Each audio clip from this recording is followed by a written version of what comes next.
स्वागत है। आज हम आपको सावन सोमवार की एक ऐसी पावन कथा सुनाने जा रहे हैं जो दुख, दरिद्रता और रोगों का नाश करने वाली है। यह भगवान शिव जी की अत्यंत मंगलमयी कथा है, जिसका उल्लेख स्वयं शिव पुराण में भी मिलता है।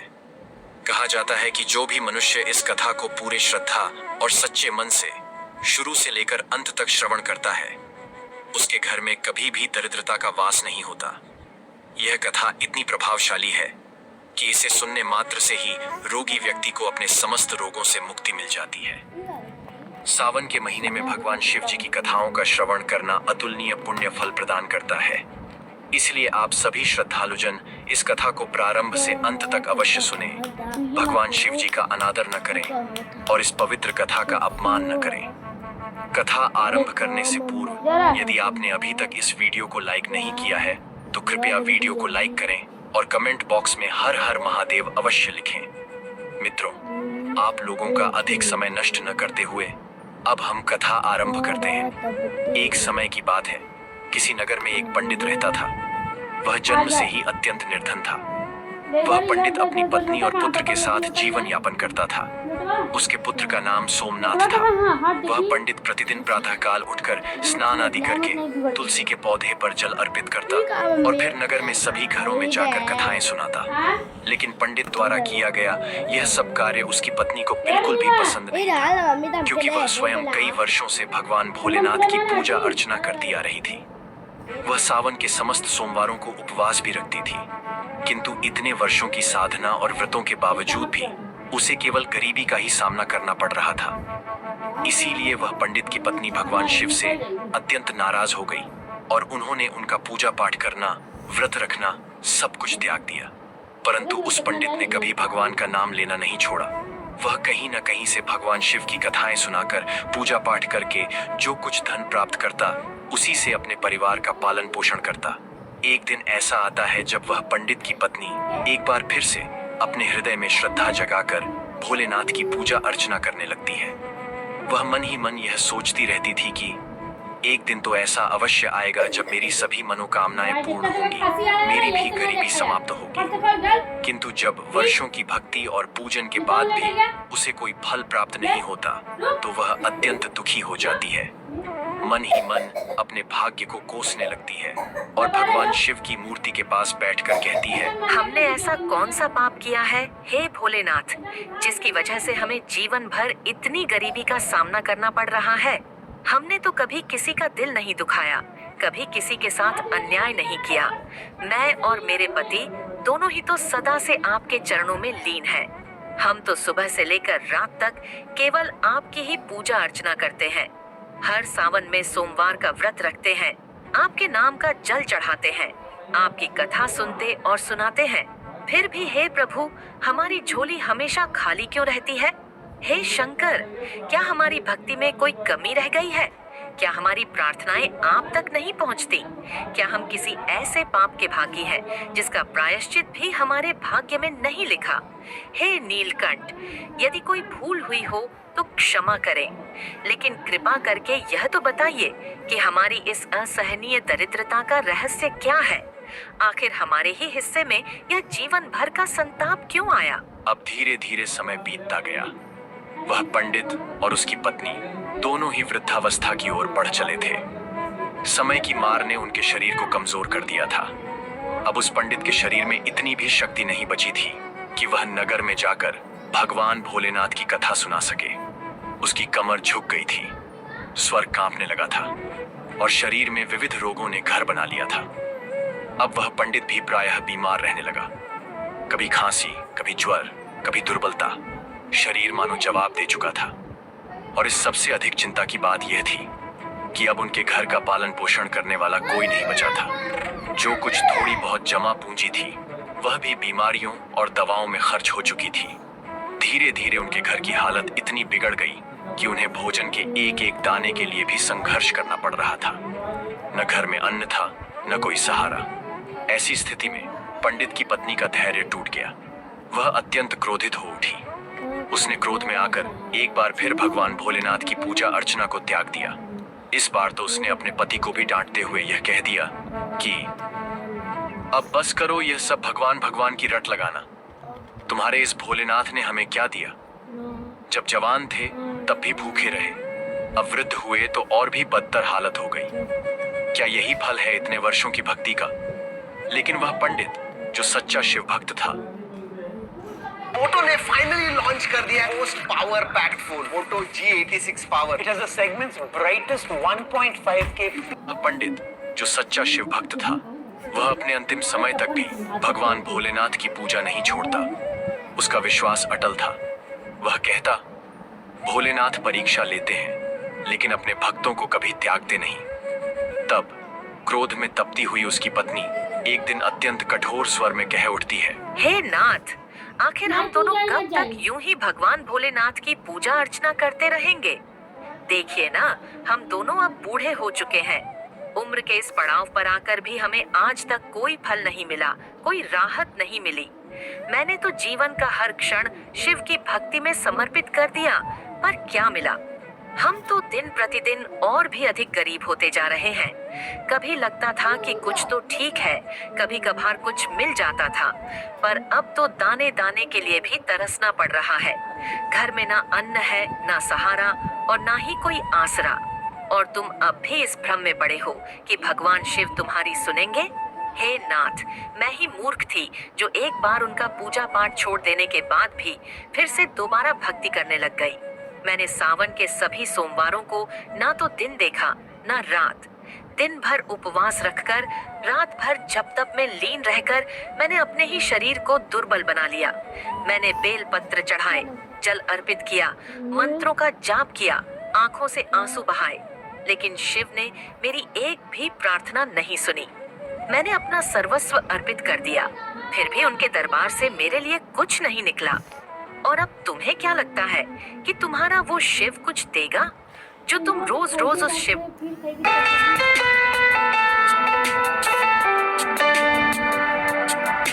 पर जल चढ़ाते हो? वही जल क्या जैसे गरीबों के लिए शायद उस शिव के पास भी कुछ नहीं है। लगता है यह गरीबी ही हमारा भाग्य है, यही हमारी नियति है, और इसी में हमें तिल तिल मरते रहना है। मित्रों, अपनी पत्नी के कठोर और क्रोधित वचनों को सुनकर भी वह पंडित एक शब्द नहीं कहता। उसने अपने जीवन में सब कुछ खो दिया था, शारीरिक बल, यौवन, संपत्ति, यहाँ तक कि कभी कभी आशा भी डगमगाने लगती थी। परंतु फिर भी उसके हृदय में अपने आराध्य भगवान भोलेनाथ के प्रति अडिग विश्वास था। वह जानता था कि शिव की कृपा में विलंब हो सकता है, परंतु असत्य नहीं। उधर उसका पुत्र सोमनाथ, जो अभी शिक्षा ग्रहण कर रहा था, वह कुछ ही समय में अपनी शिक्षा पूर्ण कर लेता है और विद्या प्राप्ति के बाद अपने घर लौट आता है।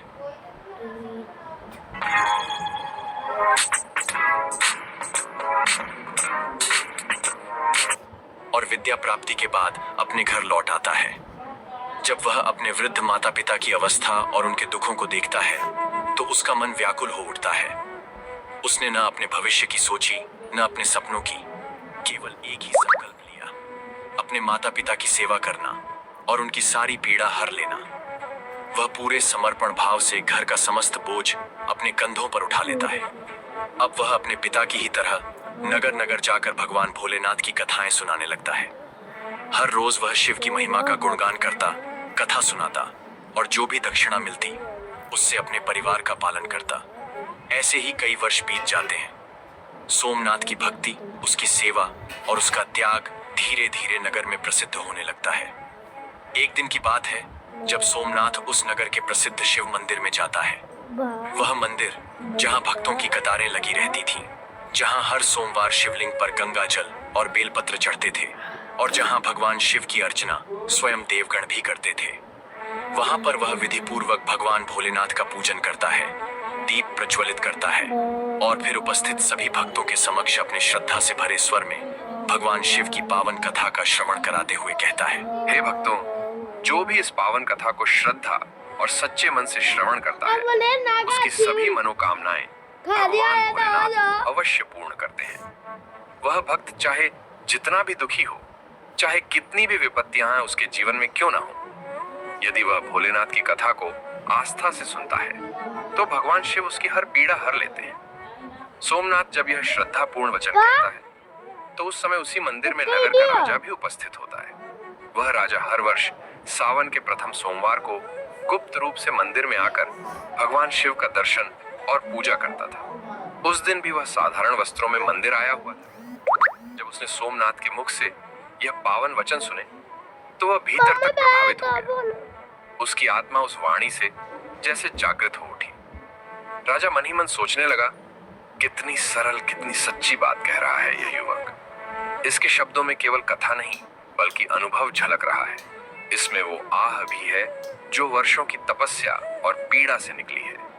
उस भाव विभोर अवस्था में राजा धीरे धीरे सोमनाथ के पास आता है। भीड़ में से मार्ग बनाते हुए वह उसके चरणों के समीप आकर खड़ा होता है और कहता है, तुम्हारी इस कथा ने मेरे हृदय को गहराई से छू लिया है। ऐसा प्रतीत हो रहा है मानो तुम्हारे शब्दों में स्वयं भगवान शिव बोल रहे हों। तुम्हारी वाणी में केवल भक्ति नहीं बल्कि तपस्या की आंच है, सत्य की अनुभूति है और जीवन की परख है। मैं तुमसे एक विनम्र प्रार्थना करना चाहता हूँ। राजा की ऐसी बातों को सुनकर सोमनाथ बहुत ही प्रसन्न हो जाता है और राजकुमारी को प्रतिदिन कथाओं का श्रवण कराने के हामी भर देता है। फिर उसके बाद राजा ने सोमनाथ को अपने राज्य महल में राजकुमारी को प्रतिदिन कथाओं का श्रवण कराने के लिए नियुक्त कर देता है। और अब सोमनाथ प्रतिदिन उस नगर के राजा की पुत्री को कथा सुनाने लगा और राजकुमारी को कथा का श्रवण कराने पर दक्षिणा के रूप में जो कुछ धन मिलता था उसी धन से वह अपने परिवार का पालन पोषण करने लगा। किंतु सोमनाथ की माता को यह बात अच्छी नहीं लगती थी और वे प्रसन्न भी नहीं रहती थी, क्योंकि उन्हें अपने पुत्र के आने वाले भविष्य की चिंता थी। इसीलिए वे प्रतिदिन इस बात को लेकर बहुत ही चिंतित रहती थी। फिर एक दिन पंडित की पत्नी अपने पति से कहती है, हे नाथ, पंडित की पत्नी ने दुख से भरकर कहा, मुझे अपने पुत्र के भविष्य की चिंता खाई जा रही है। हमारा जीवन तो जैसे तैसे कट गया, लेकिन हमारा पुत्र अभी युवा है। उसका तो जीवन अभी शुरू ही हुआ है। हमारे जाने के बाद उसका क्या होगा? क्या उसे भी हमारे ही जैसे कष्ट झेलने पड़ेंगे? क्या हमारी वर्षों की पूजा, व्रत, तपस्या और आराधना का कोई फल नहीं मिलेगा? क्या भगवान भोलेनाथ को हमारा दुख दिखाई नहीं देता? हमारा बेटा राजा के महल से जो दक्षिणा लाता है उससे हमारा परिवार तो किसी तरह चल जाता है। लेकिन केवल पेट भरने से तो जीवन नहीं चलता नाथ। बाकी की मनोकामनाएं, बाकी की इच्छाएं, उसका जीवन, उसका भविष्य, इन सब का क्या? अब क्या हम सिर्फ 2 वक्त के भोजन के लिए ही जिएंगे? क्या यही शिव की भक्ति का फल है? क्यों भगवान शिव ने अपनी आंखें बंद कर ली हैं? क्या हमारा पुत्र भी हमारी ही तरह उम्र भर गरीबी में जीता रहेगा? उस स्त्री की करुण पुकार जब आकाश में गूंजी, तब वह केवल वायु में विलीन नहीं हुई, वह सीधे कैलाश पर्वत पर पहुंची और माता पार्वती के हृदय को विदीर्ण कर गई। मित्रों, जब माता पार्वती जी ने उस पंडित की पत्नी की वेदना और 2 खबरी प्रार्थना को सुना, तो उनका कोमल हृदय व्याकुल हो उठा। वे उस करुण पुकार को अनसुना नहीं कर सकी। उन्होंने तुरंत भगवान शिव का ध्यान किया और क्षण भर में कैलाश पर पहुंची। यूं अचानक माता पार्वती को अपने समक्ष आया हुआ देखकर भगवान शिव ने मुस्कुराते हुए पूछा, हे देवी, आज अचानक कैसी व्याकुलता है? आप इतनी शीघ्रता से मेरे समीप कैसे आ गईं? अवश्य ही कोई विशेष कारण होगा। बताइए, क्या बात है? फिर माता पार्वती जी भगवान भोलेनाथ जी से कहती हैं, हे स्वामी, माता पार्वती जी ने करुण स्वर में कहा, आप तो त्रिकालदर्शी हैं, भूत, भविष्य और वर्तमान सब कुछ आपकी दृष्टि में स्पष्ट है। फिर भी आप मुझसे पूछते हैं कि मैं क्यों चिंतित हूँ। जब आप स्वयं सब जानते हैं तो मुझसे पूछकर क्यों मेरी पीड़ा को और अधिक बढ़ा रहे हैं? चलिए, अब जब आपने पूछा है तो मैं आपको कारण बताती हूँ। मेरी चिंता का कारण है वह पंडित और उसकी पत्नी। हे नाथ, वह पंडित तो आपका परम भक्त है। उसने जीवन भर आपकी आराधना की है। उसने कथा सुनाई, शिवलिंग पर जल चढ़ाया, बेलपत्र अर्पित किए, सावन सोमवारों को उपवास किया और अपनी संपूर्ण आस्था आपके चरणों में अर्पित कर दी। फिर भी आपने उसके जीवन को केवल कठिनाइयों और अभावों से ही क्यों भर दिया? आपने उसे उसके कर्मों का फल कभी नहीं दिया। उसकी पत्नी भी वर्षों से व्रत उपवास करती रही और जब उसका मन टूटा तब भी उसने फिर से आपको अपना आराध्य मान लिया। क्या यह विश्वास व्यर्थ चला जाना चाहिए? हे प्रभु, मेरी आपसे विनती है, अब उस पंडित के जीवन से सभी दुखों का नाश करें, अब और नहीं।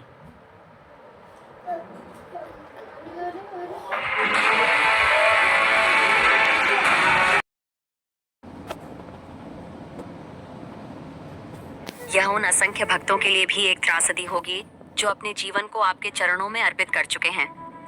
माता पार्वती जी की करुणामयी बातें सुनकर भगवान भोलेनाथ का सौम्य मुख गंभीर हो गया। उनकी आंखों में करुणा और करिश्मा की अद्भुत चमक थी। वे साक्षात दयामय रूप में प्रकट होते हैं और माता की ओर देखते हुए कोमल स्वर में कहते हैं, आप चिंतित मत होइए, क्योंकि हमने उस ब्राह्मण के भाग्य के उदय का बीज बो दिया है। अब वह समय आ गया है जब हमें स्वयं पृथ्वी लोक पर जाकर शिव लीला करनी है। अब हम दोनों को उसके घर चलना होगा। इतना कहकर भगवान शिव माता पार्वती जी के साथ पृथ्वी लोक की ओर प्रस्थान करते हैं। आकाश मार्ग से उतरते हुए जब वे पृथ्वी पर पहुंचते हैं तो दोनों साधु का वेश धारण कर लेते हैं। जटाजूटधारी, कमंडलू हाथ में, रुद्राक्ष की माला और भस्म लेपे हुए शरीर, उनका रूप पूर्णतः एक विचरण करते साधु जैसा प्रतीत होता है। उस वेश में वे सीधे उस पंडित के घर के पास जा पहुंचते हैं और फिर साधुओं की परंपरागत पुकार लगाते हैं, अलख निरंजन, अलख निरंजन, घर में कोई है। उनकी गंभीर लेकिन कोमल आवाज जब आंगन में गूंजती है तो भीतर से वही वृद्ध पंडित, जो अब शारीरिक रूप से दुर्बल हो चुका है, बाहर आता है। उसकी आंखों में थकान है, पर संस्कारों से भरी विनम्रता अब भी वैसी ही है। वह बाहर निकलते ही उन साधुओं को देखकर हाथ जोड़ता है और अत्यंत आदर भाव से उन्हें प्रणाम करते हुए कहता है, हे मुनिवर, आपका इस तुच्छ गृह में आगमन हुआ, यही मेरे जीवन का परम सौभाग्य है। कृपा करके बताइए, मैं आपकी किस प्रकार से सेवा कर सकता हूँ? वृद्ध पंडित ने दोनों हाथ जोड़कर साधु रूपधारी भगवान भोलेनाथ के चरणों में प्रणाम करते हुए विनम्र स्वर में कहा। तब साधु का वेश धारण किए हुए भगवान भोलेनाथ ने कोमल किंतु गंभीर स्वर में उस पंडित से कहा, हे महानुभाव, आज की रात्रि में हम आपके गृह में विश्राम करना चाहते हैं। क्या आपके घर में हमें एक रात्रि के लिए आश्रय मिल सकता है? जब साधु का रूप धारण किए हुए भगवान भोलेनाथ ने यह कहा तो वह वृद्ध पंडित क्षण भर के लिए मौन हो गया। वह अपने मन में सोचने लगा, यह तो हमारे अतिथि हैं। पंडित अपने अंतर मन में सोचने लगा, मुझे इन्हें मना नहीं करना चाहिए। ये भूखे प्यासे मेरे द्वार पर आए हैं। यदि मैंने इन्हें निराश किया और इन्हें बुरा लग गया तो कहीं ये क्रोधित होकर मेरे पूरे परिवार को कोई श्राप न दे दें। साधुजन की वाणी और आशीर्वाद ही जीवन बदल सकते हैं, लेकिन यदि वे रुष्ट हो जाएं तो उनके वचनों में आग भी होती है। किंतु उसका मन द्वंद्व में डूबा रहा। मैं इनका सत्कार कैसे करूं? कैसे इनके लिए भोजन जुटाऊं? घर में तो कुछ भी नहीं बचा। जैसे तैसे मेरा पुत्र जो धन लाता है, उसी से हम तीनों का एक वक्त का भोजन ही जुट पाता है। उस धन से न तो दूसरा पहर संभलता है, न अतिथि सेवा की कोई गुंजाइश होती है।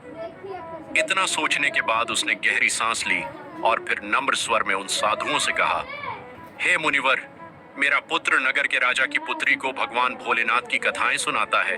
उसी सेवा के प्रतिफल में जो भी थोड़ी बहुत दक्षिणा प्राप्त होती है, उसी से हम तीनों, मैं, मेरी पत्नी और मेरा पुत्र, एक समय का भोजन कर पाते हैं। अतः मैं पूरे हृदय से आपकी सेवा करना चाहता हूं, किंतु मैं केवल एक समय के लिए ही भोजन का प्रबंध कर सकता हूं। कृपया इसे मेरी असमर्थता नहीं बल्कि मेरी सच्ची श्रद्धा समझें। पंडित की विनम्रता, उसकी आंखों की करुणा और उसकी सच्चाई को देखकर साधु का रूप धारण किए भगवान भोलेनाथ मुस्कुराए। उन्होंने अपने कमंडलू से एक विशेष पात्र निकाला और पंडित की ओर बढ़ाते हुए कहा, हे पुत्र, आज से तुम अपनी पत्नी से कह देना कि वह इस पवित्र पात्र में ही भोजन बनाया करे। इससे हम सभी के लिए दोनों वक्त का भोजन सहजता से बन जाएगा और अब हमें अन्न की कोई कमी नहीं होगी। जैसे ही उस दिव्य पात्र में भोजन बनने लगा तो सचमुच वही हुआ जिसकी किसी को कल्पना तक नहीं थी। प्रत्येक बार जब पात्र में अन्न बनाया गया, वह न केवल स्वादिष्ट था बल्कि सभी के लिए पर्याप्त भी था। सुबह और शाम दोनों समय के लिए सभी का पेट भर जाता। यह दृश्य देखकर पंडित, उसकी पत्नी और उनका पुत्र सोमनाथ तीनों ही आश्चर्यचकित रह गए। वे न केवल चमत्कृत हुए बल्कि भीतर से भयभीत भी हो उठे। कौन है ये साधु? ये कौन सा पात्र है? ये कोई सामान्य साधारण लीला नहीं है, कुछ तो दिव्य है। कहीं ये स्वयं कोई देव तो नहीं? मित्रों, अगली सुबह जब सोमनाथ उठकर प्रतिदिन की भांति राजकुमारी को कथा सुनाने के लिए निकल रहा था, तभी साधु का वेश धारण किए हुए भगवान भोलेनाथ ने उसे मार्ग में ही रोक लिया और प्रेम पूर्वक पूछा, हे पुत्र, तुम कहाँ जा रहे हो? सोमनाथ ने श्रद्धा से हाथ जोड़कर उत्तर दिया, हे मुनिवर, मैं अब नगर के राजा की पुत्री को भगवान भोलेनाथ की पावन कथा का श्रवण कराने जा रहा हूँ, जैसे प्रतिदिन जाता हूँ। तब साधु रूपी भगवान भोलेनाथ ने उसे हल्की मुस्कान के साथ कहा, हे पुत्र, आज जब तुम राजकुमारी को कथा सुनाओ तो एक बात अवश्य पूछना कि वह प्रतिदिन इतनी श्रद्धा से भगवान भोलेनाथ की कथा किस मनोकामना की पूर्ति के लिए सुनती है। आखिर ऐसा कौन सा भाव है जो उसे कथा के लिए खींच लाता है? सोमनाथ ने श्रद्धा से सिर झुकाया और कहा, जो आज्ञा मुनिवर। इसके बाद वह राजमहल की ओर प्रस्थान करता है और वहां पहुंचकर विधि पूर्वक भगवान शिव की कथा का श्रवण राजकुमारी को कराता है। कथा के समापन पर वह कुछ क्षण चुप रहता है और फिर वही प्रश्न जो मुनिवर ने कहा था बड़ी विनम्रता से पूछता है, हे राजकुमारी, यदि अनुमति हो तो एक बात पूछना चाहता हूँ। आप प्रतिदिन भगवान भोलेनाथ की यह पावन कथा इतने भाव से, इतने मन से क्यों सुनती हैं? कौन सी ऐसी मनोकामना है जिसके लिए आप यह नियम पूर्वक कथा श्रवण करती हैं? कृपया आप मुझे बताइए।